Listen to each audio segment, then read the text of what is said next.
красивы наши края, а когда созревает клубника, то холмы вокруг становятся еще прекраснее. Поют в песне жители марийской деревни Быргында, что на юге Удмуртии.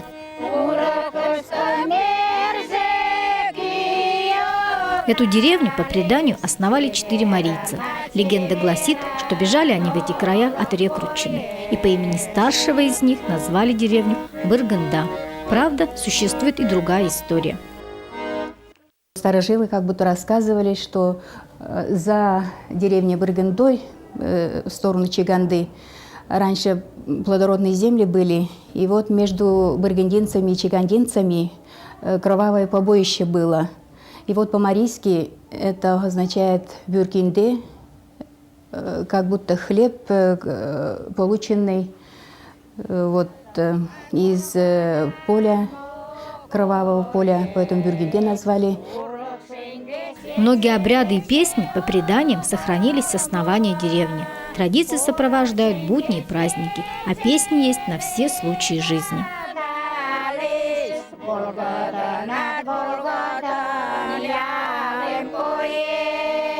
Да, у нас и на похоронах поют похоронные песни. Когда вот вспоминают покойников, у нас вот в четверг будет Сортакичи, да, у нас там тоже свои песни. На свадьбе свои песни. Проводы свои. Проводы в армию, там свои тоже. Короче, каждому праздник ли, горе ли, у нас песни есть. А когда вот на сенокос ходили раньше, тоже свои песни были сенокосные. Бабушки вот так научили, вот так петь, вот такую песню вот научила, и мы нам продолжаем мы. И нашим детям учим. Детям даже научим. Это марийский инструмент, называется тымбар.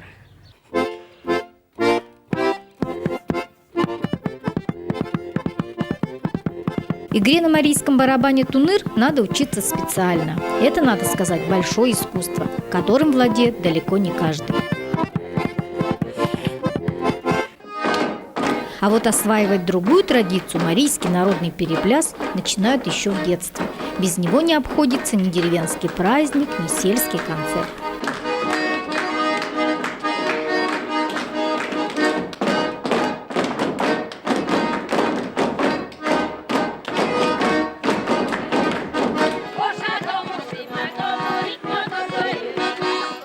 По переплясу и марийскому платью быргындинцев узнают не только в соседних селах, но и по всей республике.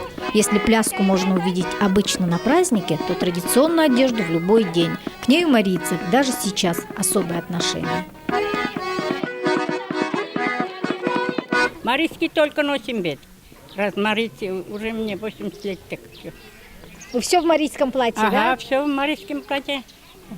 Дома тоже так же хожу, во дворе, в огороде также. А вот еще вы пояс носите, да? У вас еще пояс? Пояс вот тут есть, так это ключ туда вешаем, видишь? Вот дома. Передники праздничные, однотонные, атласные. И атласное большинство шьет сейчас. А раньше шили простые, это однотонные, передники. И обязательно в передниках тоже должны вот так же ленты пришивать. А мы каждый день платья носим марийские. Марийцы не видят. Хотя помешает. А мы так сделаем, и бедро таскаем, и все. И корову доим. Корову доим. Когда корову доишь, то тоже ведь садишься, так морается. Все, вот так поднимаем, а то не морается. Если красиво одеваешься, корова радуется. Да. И молока. И молока больше дает. В розовых, желтых, красных платьях женщины словно цветы на лугу. Сегодня наряды шьют из покупных тканей, а несколько десятилетий назад холсты готовили сами. Я с 13 лет начинала это ткать, раньше такие платья одели ведьмы. Это ситца не было, все такие платья одели, шили такую. Это нитка, это лен, вот такой. Это тоже нитка. А вот сегодня что вы ткете? Что сегодня надо бывает? Половик надо сейчас. Половик надо ткать, да.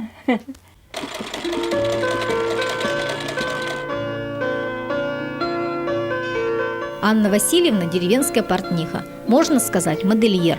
Почти полвека радует родных и односельчан своим рукоделием. Какие платья шьют и по какому случаю носят, знает как никто другой в селе. Вот раньше вот все так носили мы. На работу так же ходили, когда праздник так же, вот на работу таких простых только ходили. А на праздник-то вот таких вот. Платья принято и дарить. Их преподносят по разным случаям. Обычно на свадьбе молодуха дарит более 10 комплектов. Платью еще полагаются передники и платки. Подарить и принять наряд – это значит выразить особое уважение. Такой подарок считается очень престижным. Это платье мне сноха подарила по случаю рождения внучки моей. Что в знак благодарности, то, что я такого сына воспитала. Это платье, это на свадьбе подарили мне тоже. Барана дала, большую барана дала. У сестры сноха мне подарила платье. Так, мы пришли, подарок подарили, потом они нам платье подарили. Мы снова деньги еще им отдали, типа за платье. А потом еще, как у нас марийцы говорят, кузек. Да. За платье я подарила им поросенка двухмесячного. А потом они за это поросенка еще должны мне были, как по обычаю, как кузек они приносят. По-марийски это говорят. Да. Полотенце, вот фартук мне потом подарили они еще. Это полный комплект у меня получается, да? С каждым марийским платьем здесь связана своя история. Женщины в наши дни на все праздники стараются пойти в своем традиционном костюме. Как говорят в деревне, в последние годы его носят ничуть не реже, чем прежде. И даже считают, что мода на него возвращается. А вот как правильно носить наряд, спеть и сплясать, кажется, в Быргынде знают уже с детского сада.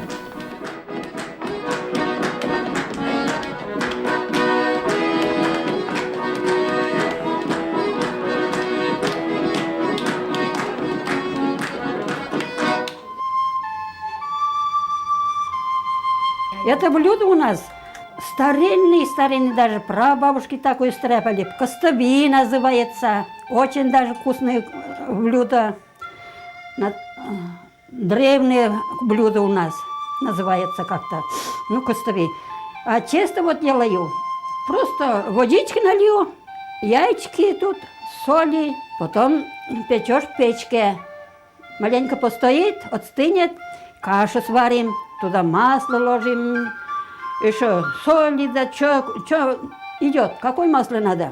У меня это здесь положено лошадиное масло, даже, да, кониное масло.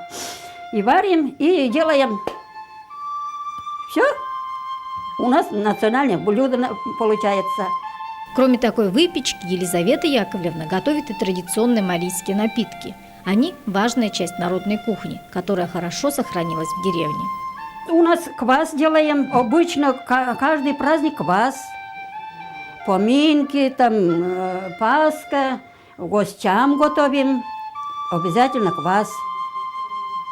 А по-марийски квас как? Пура, квас пура. А вот угоститесь, и вам понравится.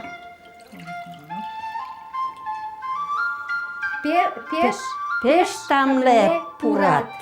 Рахмат, да? Пештамле пурат. Это очень вкусный ваш квас. Да. Рахмат, спасибо.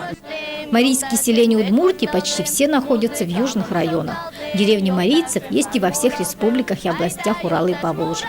Это третий по численности финно-угорский народ России. И почти везде марийцев можно узнать по красивому говору, веселому переплясу и традициям, что сопровождают многие события.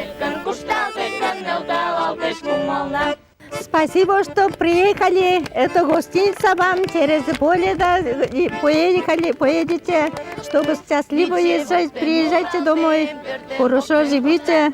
Провожать в дорогу за воротами и с хлебом – это старинный обычай.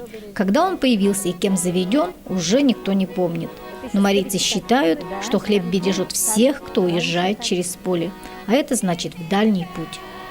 И передают в деревне Быргында из поколения в поколение даже такие традиции, вместе с песнями и народной одеждой. И поэтому здесь могут понять друг друга не только в жизни, но даже в танцах разные поколения, от бабушек до внуков.